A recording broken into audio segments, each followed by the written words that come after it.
बेटा यहाँ पे एक ट्रायंगल दिया हुआ है जिसमें ए बी वेक्टर दिया हुआ है 2i कैप माइनस जे कैप प्लस के कैप, बी सी वेक्टर ये दिया है cap minus 3j cap minus 5 के कैप, और ए सी वेक्टर ये दिया है 3i कैप माइनस 4 के कैप माइनस 4 के कैप।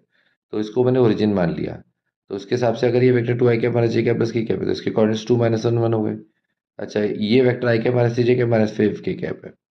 तो सी हम निकाल सकते हैं, पोजीशन वेक्टर सी का हमने मान लिया।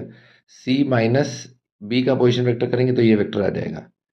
तो सी माइनस दिस किया तो ये वेक्टर आ गया। अब ये वेक्टर राइट साइड में जाके इसमें ऐड करेंगे तो सी वेक्टर आ जाएगा 3i cap minus 4j cap minus 4 के कैप। अब जी जो है ट्राइंगल एबीसी का सेंट्रॉइड है, तो सेंट्रॉइड का फॉर्मूला हमें पता ही है। तीनों पोजीशन वेक्टर को ऐड करके अपॉन 3 करते हैं तो उससे जी का पोजीशन वेक्टर मिल गया 5i cap minus 5j cap minus 3 के कैप अपॉन 3। फिर 3 से अलग अलग डिवाइड कर दिया। अब ए जी वेक्टर के मॉड का स्क्वायर हम निकाल सकते हैं, तीनों के कोफिशिएंट्स को स्क्वायर करके ऐड करो तो वो आ जाता है 59/9।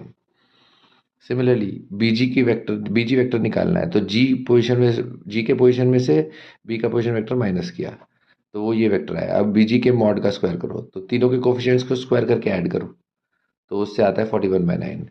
फिर सी जी वेक्टर निकालना है तो सी जी वेक्टर के लिए जी में से सी का पोजीशन वेक्टर माइनस करो तो वो ये आता है।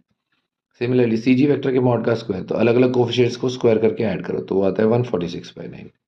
अब हमसे पूछा क्या है क्वेश्चन में, तो बेटा हमसे ये पूछा है 6 टाइम्स ए जी के मॉड का स्क्वायर, बी जी के मॉड का स्क्वायर, सी जी के मॉड का स्क्वायर। तो जो हमने वैल्यूज निकाली थी वो सब्स्टिट्यूट किया। एलसीएम 9 आता है, ऊपर न्यूमरेटर 246 बन जाएगा। 6 और 9 में 3 से कैंसिल करेंगे 2/3 आएगा, फिर वापस 3 से इधर कैंसिल करते हैं तो ये आ जाता है 2 × 82, मतलब फाइनल आंसर आता है बेटा 164। Okay, thank you.